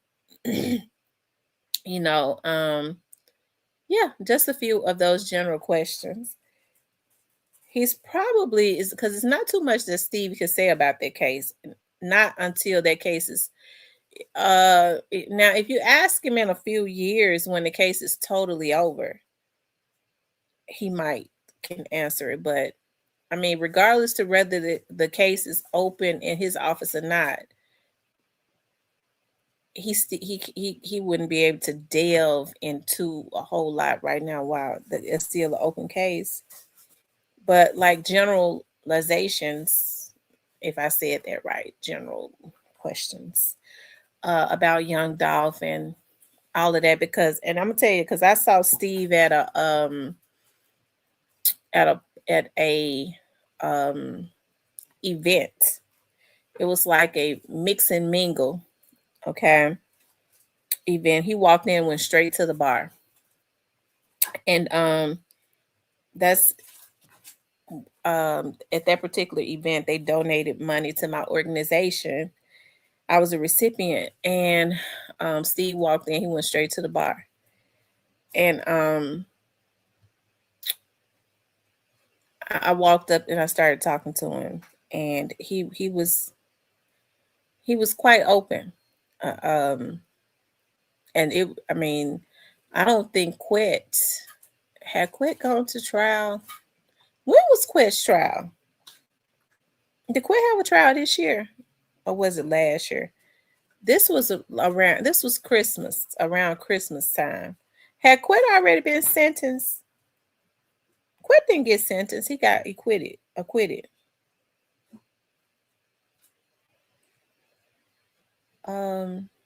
was around Christmas. I think Quit had already had his trial.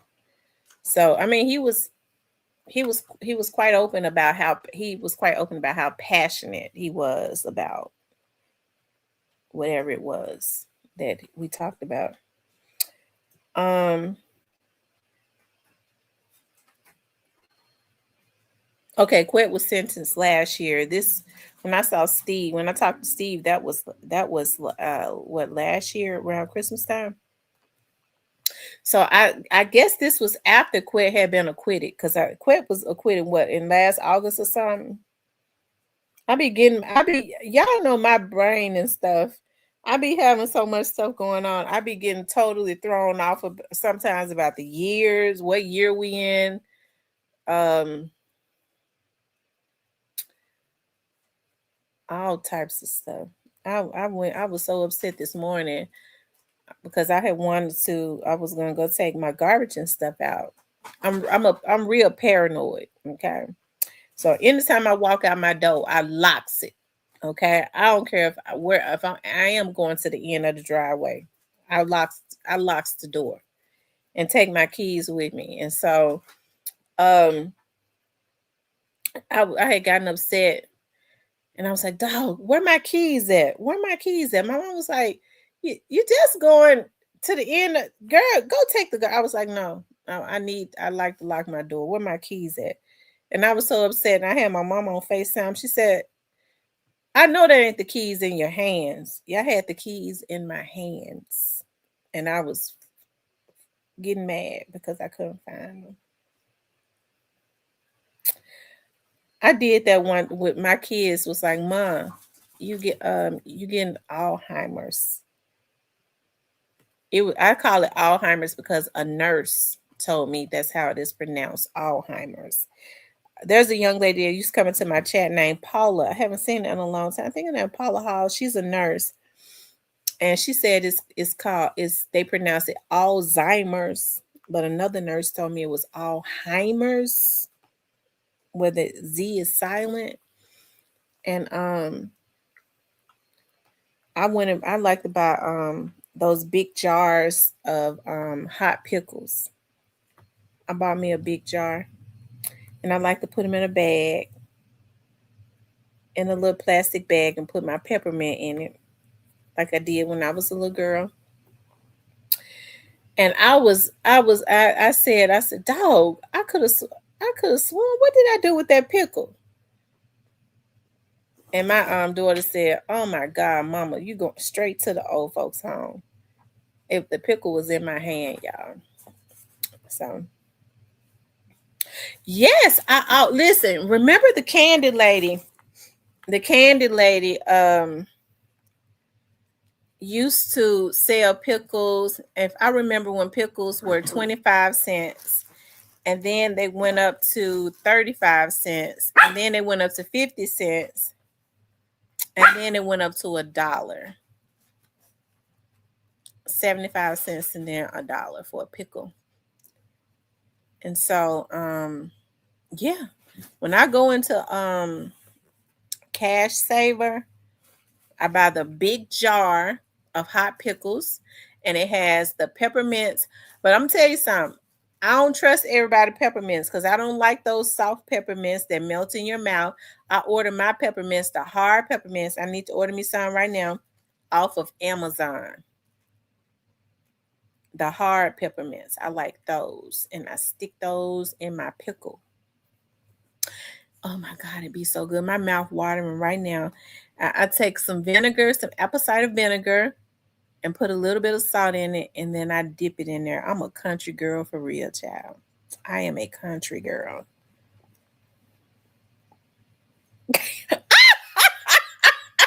Cypress said I need to stop telling my age. 25-cent pickles. We used to get a quarter. I remember a quarter used to be a lot of money. We would get a quarter and we can go get. I remember they had 1 cent candy from the candy lady. We used to fill up. We'd go get 25 pieces of candy. They had the cookies were 1 cent. So we would go and you can get 5 cookies. To say, I want 5 cookies. I want 10 pieces of strawberry candy. I want 10 pieces of the other type of candy. That's what 20. Oh my God, we had 50 cent. No, if we had $1, we straight up getting a pickle, a freeze cup. The freeze cups was 25 cents. A pickle, a freeze cup, and that would be 75 cents. And then you still had a quarter left, so you could buy 25 pieces of candy. Those were the good old days. I'm gonna tell y'all that right now.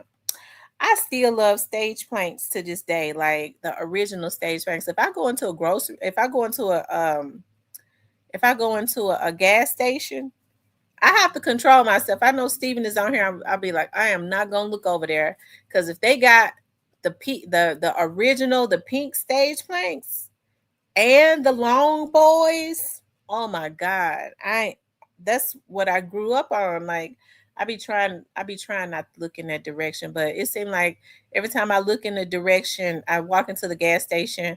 That's why I like to pay for my gas outside. Because if I go in there, I'm getting me a stage plank and I'm getting me some long boys. My kids be like, Mama, what is a long boy? I've never even in my whole life heard of a long boy.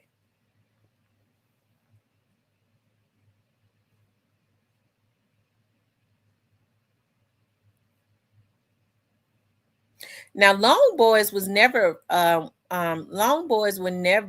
a penny. They was always expensive. Long boys were 5 cents, and then they went up to 10 cents. And the real expensive candy ladies took them up to 15 cents a long boy. It's like, dog, if you got a quarter, I'm not gonna pay 15 cents for a long boy and only be able to get 10 pieces of penny candy. Oh yeah, Chico sticks. My mama liked Chico sticks. Like sometimes I would get Chico sticks. I didn't really care for them, but I would get them sometimes if I had $1. Chico sticks for me and lemon penny candy. Um, oh, now laters. I think about now laters. I think about now like when we were growing up in the hood.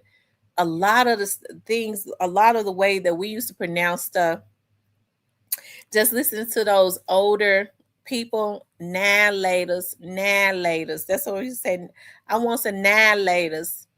We didn't even I didn't even realize until I got older that it was now and laters. Now laters. Um shoot, I used to shoot. If they had some really good now laters, I would get that and stick it in my pickle. Shit.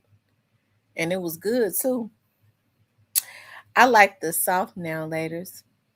And what else? The now laters. Um, yeah, the now laters. But the now laters was what they was 15 cents, and then it went up to 25 cents. 15 cents went up to 25 cents. Okay. Yeah, I got my laptop back, and I don't know what they rigged it up with, but it won't let me go on certain sites. It won't let me go on certain sites. When I click on stuff, it take a long time. I don't know what they downloaded on this thing. Um.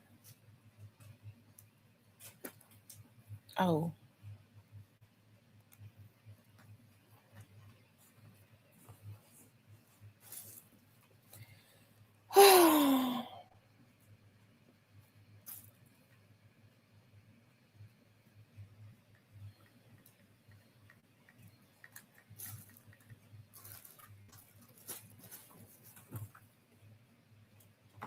Hold on, Cypress. I'm getting ready to send it to you.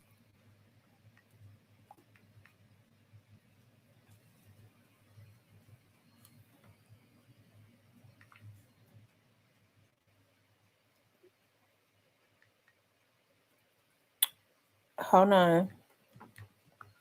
Yeah, make sure y'all hit the like button.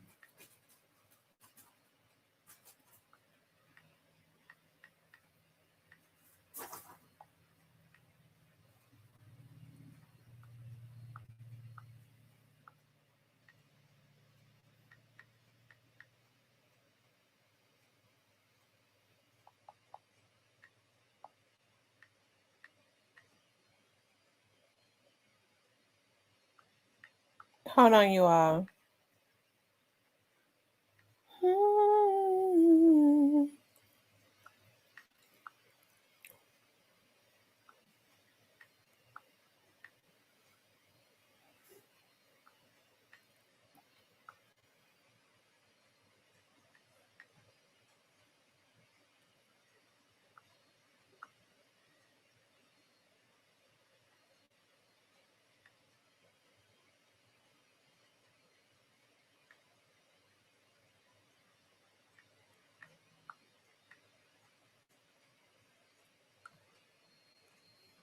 Okay, Cyrus, I sent it to you.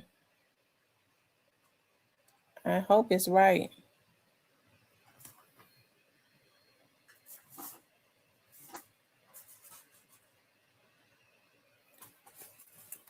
See if it works.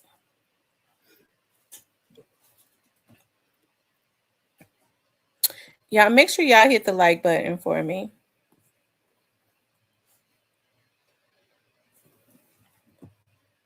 I took a class this morning for a 3-hour class um, to get my mortgage loan originator's license.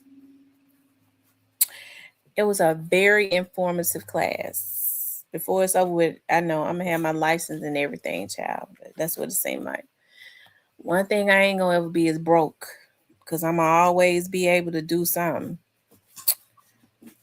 He said that was a yawn, and my friend is. I'm gonna be on for a few minutes longer. My friend has got something going on from out of Chicago, and got this little business thing that she's pitching, and I told her I would get on her conference line to support her. So I be trying to support people, child. I be trying to support them because I know me. I'll go lay in the bed, and because I have so much going on when I'm at home, I be wanting to just lay around. I'm like, I can't do it like that. But now I ain't gonna tell no stories now. If they have something, they ain't going. People are so weird now. I don't even like going to stuff. Because you don't ever know what they own. You walk in, these folks sick. And I ain't look, I we have weapons and stuff, but you don't be wanting to have to use them. What's up? What going on? Oh, nothing much.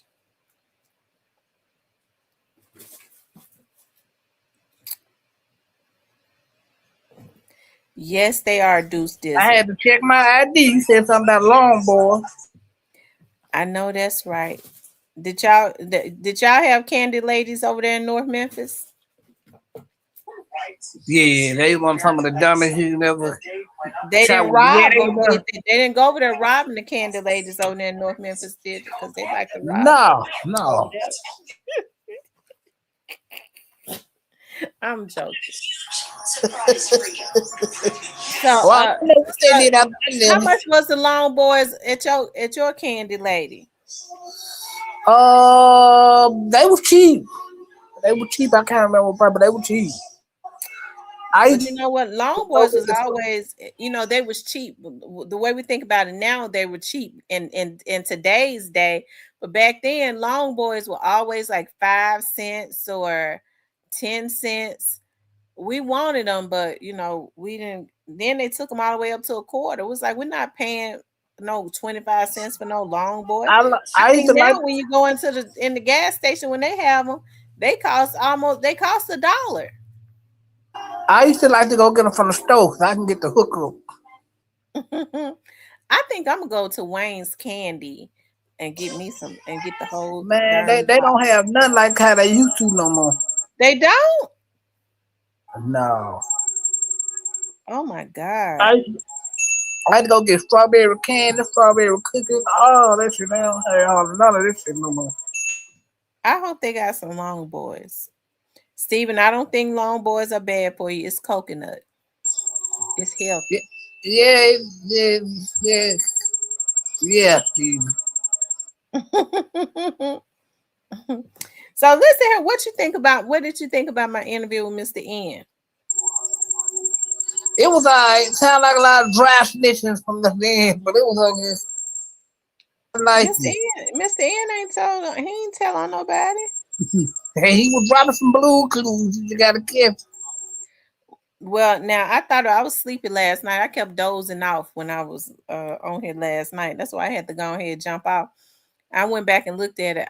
What I mean, I don't think he was. I don't think he was telling them, but I do believe that he was throwing out subliminals. Yes, sir. He always do. Well, I think he was throwing out subliminals. He was to somebody telling them they better watch their back. Quest, you might want to check your friend list.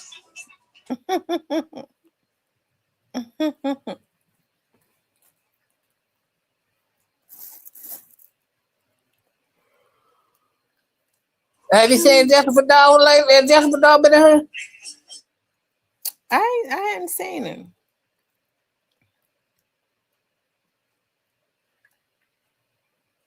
Oh.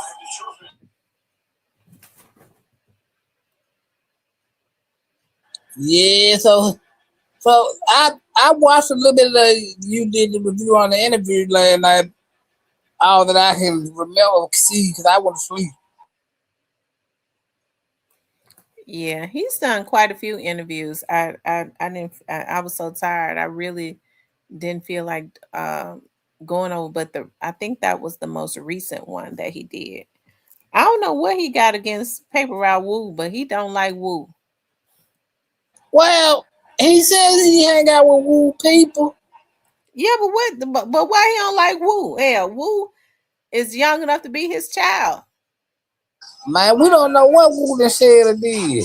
Well, I mean, if he said or did something after this Young Dolph thing, that ought to be understandable.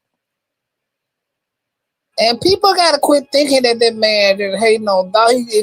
If he don't agree with the music, he don't agree with the music. No, he got a right to like whatever music he wants to like, but it's just obvious that he, I think he just be hating on him.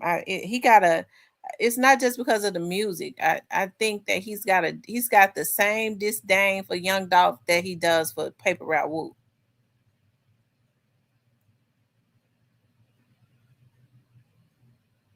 I don't understand why he got I don't understand. I don't see it what he got to do, but Wu, I can kind of understand that. Now, why you can understand him not liking Wu? Cause I feel like Wu probably said something to him about anything.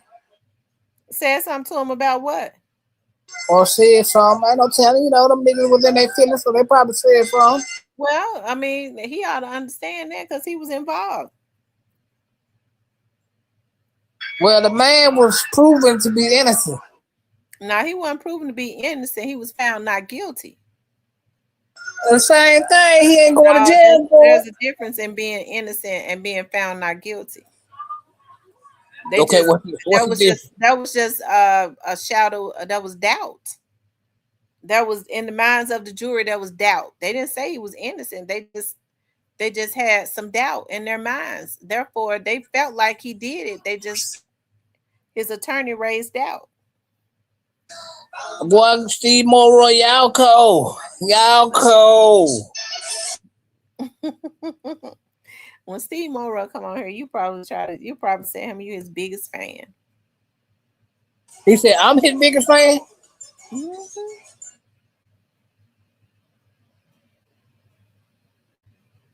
We're a fan of justice over here. Do y'all think justice was served in the Young Dolph case? No, it's still an ongoing case. It's still open. I think a lot of people feel like once Canadians get sentenced, this thing is gonna be all over. Everybody can go home and get back to their regular life. What you think? Do you think? Do y'all agree with that? But do you believe that? Do you believe that's gonna happen? I don't know. The way this man talking, I don't know. I would think if you beat the case, you go sit the hell down somewhere, but not him. He's got to be a star.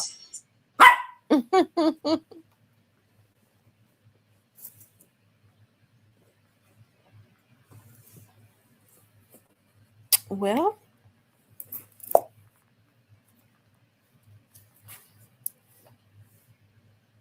shout out to Mr. Nagil.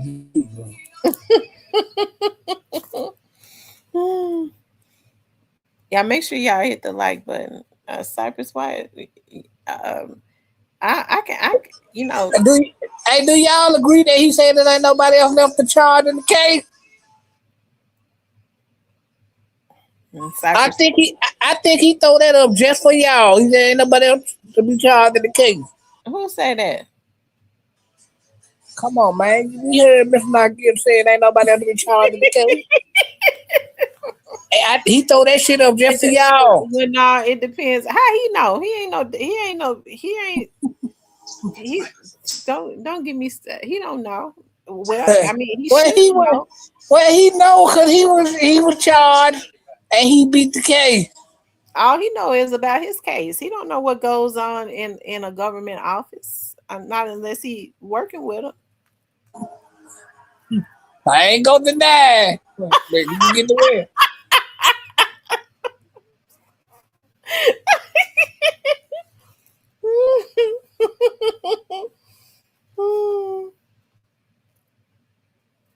And he said he put emphasis on, and I think he do that just for y'all, because he said it ain't nobody else left to be charged in the case. So what y'all think about him Yeah. saying? How y'all feel about him saying ain't nobody left to be charged in the case? That's what I want to know. He don't know. He don't be saying that at us. He be saying that I guess sending out signals to your God, that he can breathe a little bit, or trying to make him think that. No, I think he's sending the signal to y'all that y'all can hang it up and let nobody else be charged. I think he come directly at y'all. He ain't sending no signal at us. He ain't sending no signal at us at all, because we got sense enough to know he don't know nothing. He don't. All he know about is his case, and he needs to be worried about that too. Well, he can't be charged again. Well, he can be charged federally. And if I see him get on the channel and say that he can't, he in trouble. You gonna go off? No, I ain't gonna go off. I'm talking about mentally. He in trouble if he thinks that he can't be charged. I'm sure Manny, being the big, big shot attorney he is, had to have told him that he could be. The feds, they have different statutes. Yeah. Free third ball, man. They need to free my nigga third ball.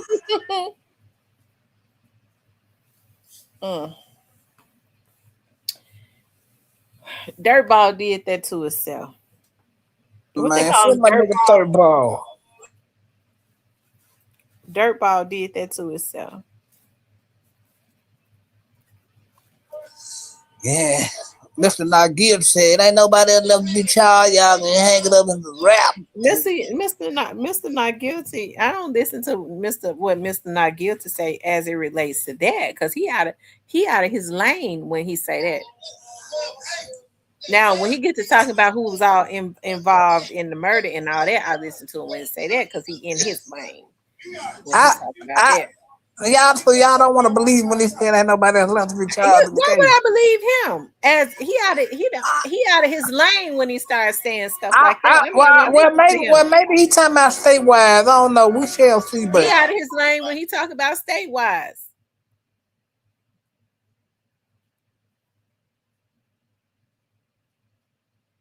He need to stick to the streets and tell him and keep telling Yo God it was involved, like he been doing when he get on there.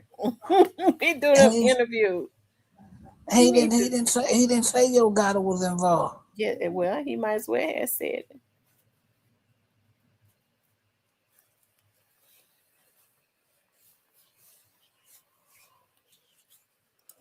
He might as well have said it. No, he just said that the man got a car shot up, and that was it. And nobody in Memphis ever heard about it but him. No, I never heard about it. And nobody else ever heard about it either but him.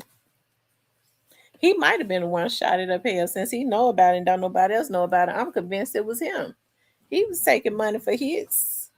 I guess it would have been easy to sit in a car and let somebody drive and then put a gun out the window, because he ain't jumping out of cars no more with his badass knees. We don't. Hey, get off of her. What is wrong with you? You let me catch you humping her again. Stay over here by me. What is wrong with him? This is your sister. What happened? I did wrong too. Look at his face. What happened? I caught him trying to hump on her. I don't play that. Well, go get him somebody to hump on. Well,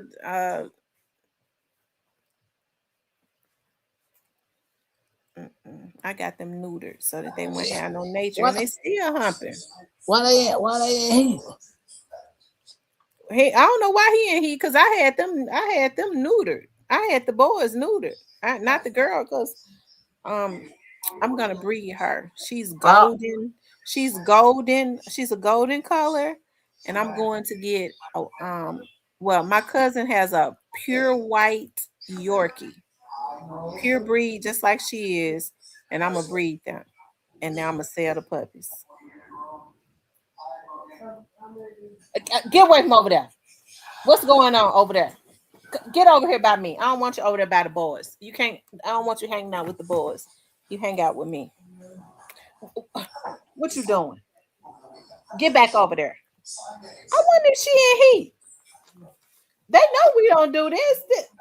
I don't believe in that incest stuff. Somebody go get them. Okay. They said somebody just tried to shoot Trump. When now? Let me pull that up.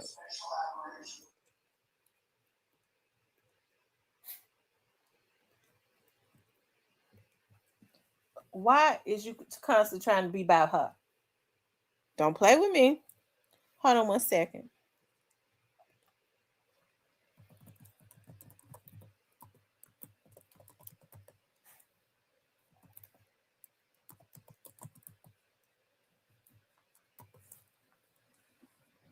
Get over here, Rainbow. Hold on.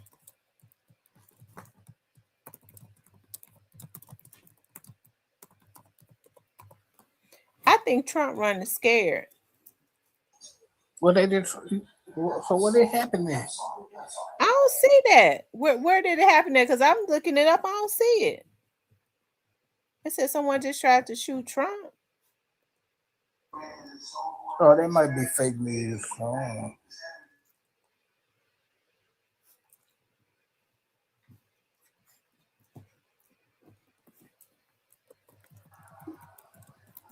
See what you see on CNN.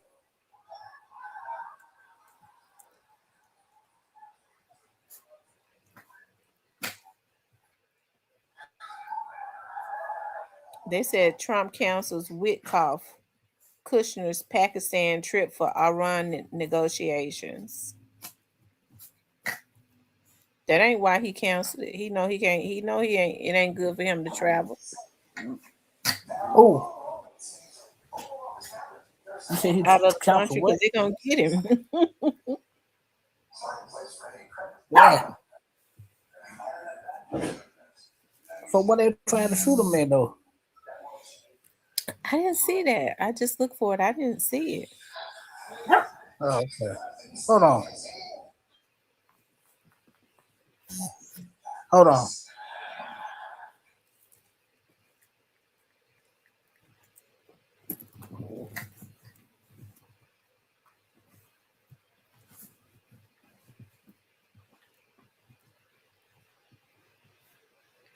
What's going on? Don't upset me now.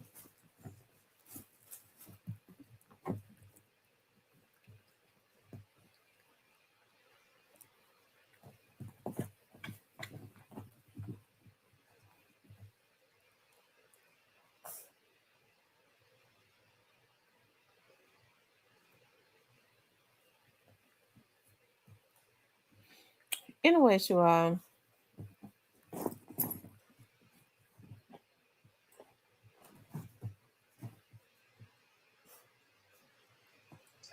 Then we back. Mm-hmm.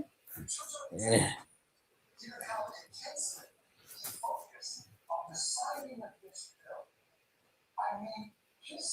Oh, somebody just hit me up saying whoever was shooting, they killed them. You heard me? Huh? They said somebody just hit me upset though. Whoever the shooter was, they took them out. They tried to shoot Trump. Yeah, they said they just took the shooter out. It happened today. Yeah, that's what they saying. They just hit me. I wonder why I can't find it. I don't know. Try to check CNN.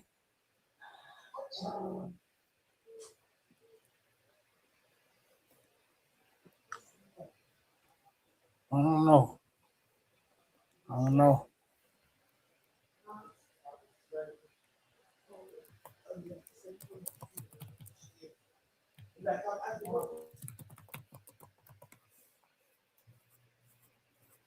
I don't see it nowhere. I don't know. I don't know.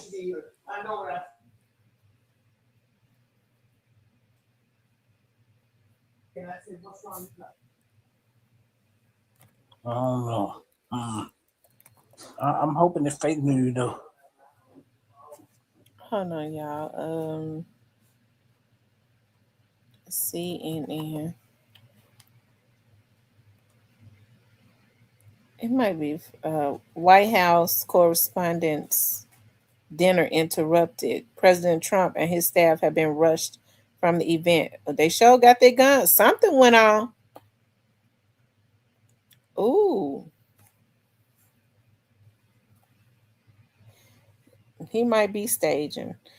All right, y'all. I'm going to get off of here because I need to jump on my friend's conference line to support her. I appreciate you all getting up. I love you all. Make sure you all please like, share, and subscribe. Thank you for coming up, Cypress. Talk to you all later.